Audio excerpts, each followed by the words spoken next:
point in my life, I am looking for a man that can come in and make my life easier. I want someone who is going to provide for me and pay all of these bills. Duh. Being single is incredibly expensive, and I'm not talking about just not splitting rent. We need to normalize women saying they want a provider. I am tired of pretending that attraction is purely intellectual. I need to leave with money, a sugar daddy, or something. My bills are like almost $3,000 a month. That includes absolutely everything. And I am not living above my means. Why are men so triggered when women say like we want a provider? Only men who can't afford you are going to be upset when you say you want a provider, man. What's up, y'all? Welcome back to Pearl Chronicle. Y'all, I'm at the casino, y'all. I really think this is only like my second time being at the casino, y'all. Pray for me. I need to leave with money, a sugar daddy, or something. I don't know.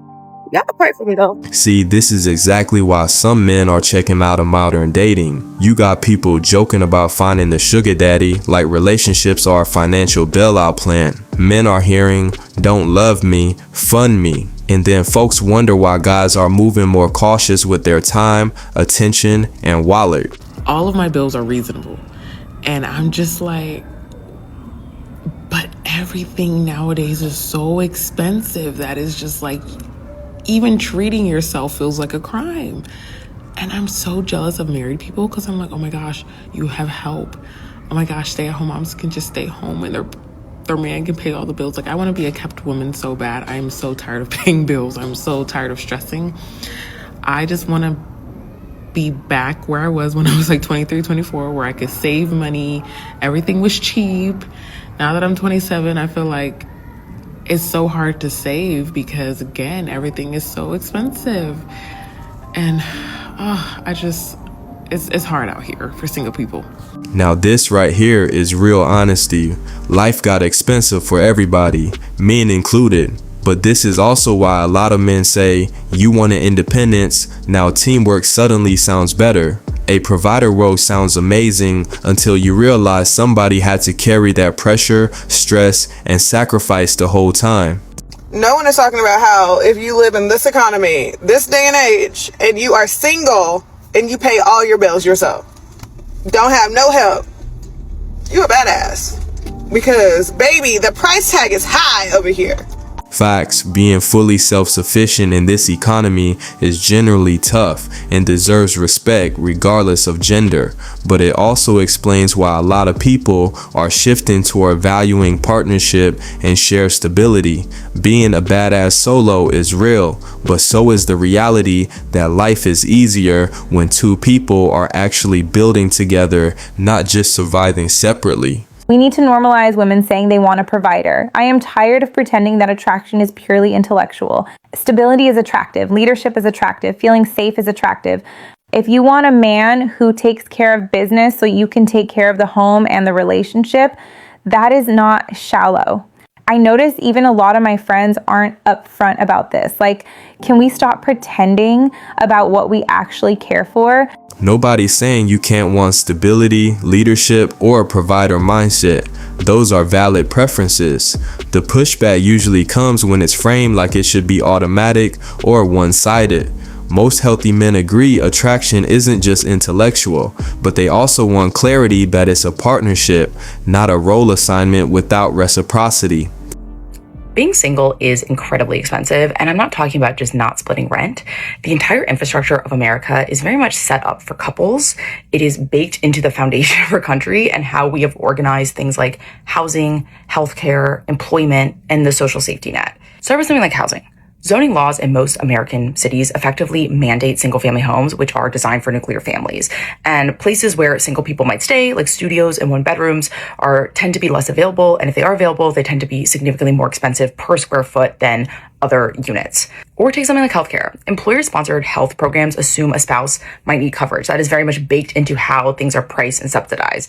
But single people cannot call their friend and, get on their health insurance plan, right? Like, that benefit structure only recognizes one kind of interdependence. And the same with tax policy. It very much compounds all of this. Joint filers get way more tax benefits than single filers. Estate transfers between spouses are tax-free. If I left something to my friend, who's been my person for decades, that doesn't matter. They have to pay taxes on it. And what's so interesting is when we talk about the singles tax, we often are thinking about it simply in terms of like splitting groceries or splitting rent. We're not talking about it as a policy category in the same way that we're talking about families. But so many American adults are unmarried. So many of us are struggling or paying more of the singles tax and not thinking about the broader architecture and how it affects us and how we could potentially change it. Okay, fair point. Being single is expensive, but men have been carrying solo bills, rent, insurance, and pressure quietly for years without sympathy. This economy humbled everybody. Maybe the lesson here is partnership was never weakness, it was always strategy. The problem is too many people wanted benefits without building together. This point in my life, I am looking for a man that can come in and make my life easier. And by making my life easier, I mean, yeah, I gotta work all day, but when I come home, I got somebody I can chat with and I can laugh with it. And while I'm at work, even though I might be stressed, I'm like, dang, I know when I get off work, they gonna have me a glass of wine waiting, or, we gonna have this conversation, or he gonna call me throughout the day or send me a text message, let me know, hey, baby, I'm thinking about you. You look good. That's making my life easier. That's making me smile. It don't always gotta be a financial thing. You don't always gotta give me money, bring me gifts, although nice. And although I'm not going to probably turn it down, but I'm just saying the fact that you're there, that you're providing me some type of guidance, you are covering me in some type of way. You helping me to avoid making some pitfalls that women, we don't think about sometimes. Let's just be real. Women and men don't think a lot. So when I say I want you to make my life easier, I want you to just be there.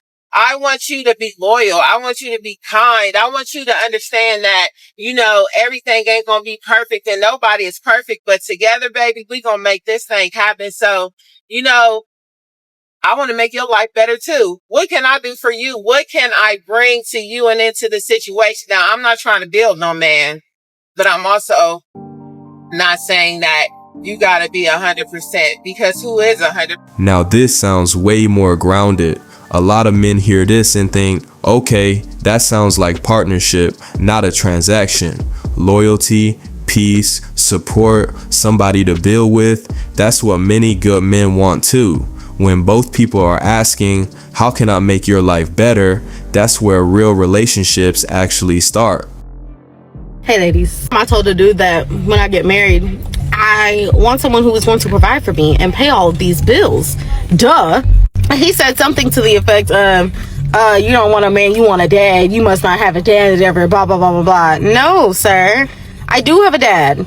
That's why I want that. My dad spoiled me to death and still does to this day. If I call that man right now and tell him I need some money, it's going to be in my cash app within the next 10 minutes. So you think I'm going to go from that to being in a relationship with a man who don't do nothing for me? Does that make sense to you? Like, just make it make sense.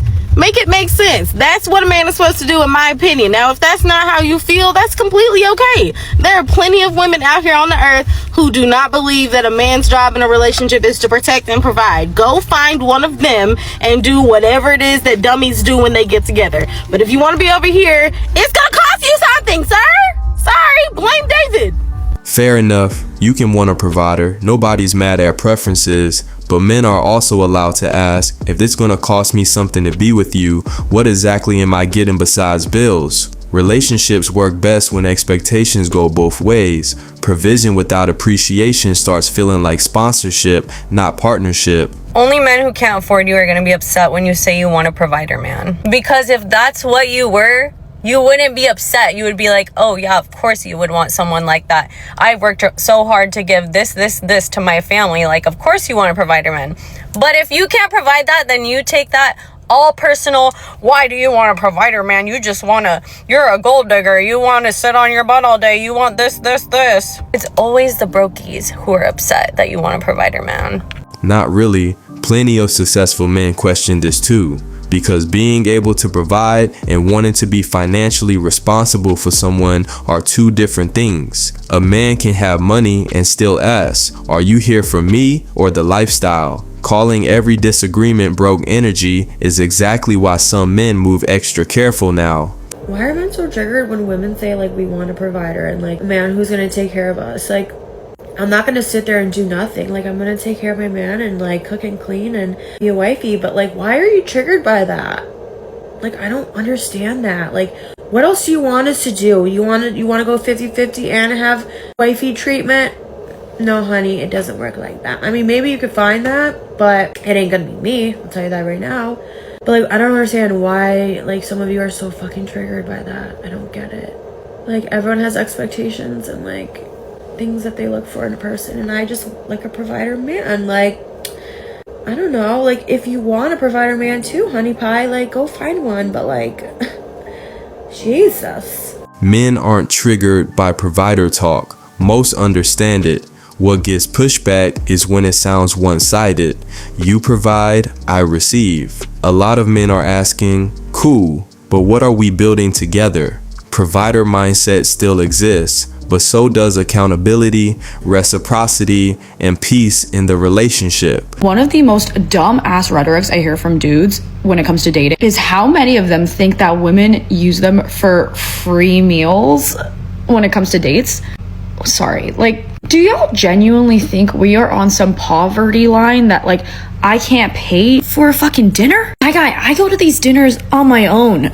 My friends and I go to these dinners, the same spots you're taking me to, I am going to on my own multiple times a week. What makes you think I need a free dinner from you? It's just like, it's so obviously a cop-out. That like, that's not the reason. That's not the reason you don't want to take women out on dates. It's because you're broke and don't have the facilities to take women on dates, and that's a different story. But don't try and blame it on us. Don't try and make it seem like it's our fault and that we're just using you guys. Nobody's fucking using, like, come on. Who wants to spend 1+ hours with somebody that they don't like and that they don't find like interesting to talk to for a free meal? Like, why would I go out with somebody that I'm not potentially interested in, spend over an hour and a half with them at a restaurant I go to without them on a regular basis? Like nobody needs your bum ass free meal, man. Just admit you can't afford it and go. Maybe you're projecting that because you want the free meal. This isn't the 1800s anymore. Like, women can actually afford women can afford things because we have our own jobs. It's just such a slap in the face that you guys think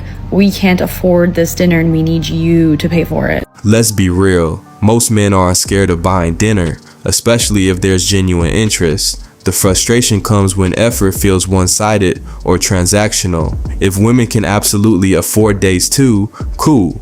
Then why shame men for wanting mutual investment and intentionality instead of automatic expectations? If you are not a provider, a protector, a man that can solve a problem, stay out of my inbox, please. I'm not going half with y'all. I'm not going to argue about going half with y'all or why I am or why I'm not going half with y'all. Just like y'all have a preference of certain things y'all not going to mess with, I'm not either. I'm tired of it. It is getting real corny, and the fact that people think it's a problem for a man to do those things is crazy to me. So if you have a problem with being a provider, a problem solver, and a protector for me, then stay the fuck out of my inbox. Go find a roommate, go find someone you can go half with, and it's okay with that. People don't understand, like, everything is not okay with people. I wholly do everything by myself. So to stop wholly doing what I'm doing to go half with somebody, I guess that makes it better because he's paying and I'm paying. Like, I don't mind helping, paying maybe certain things, but let's be honest, a man is the provider.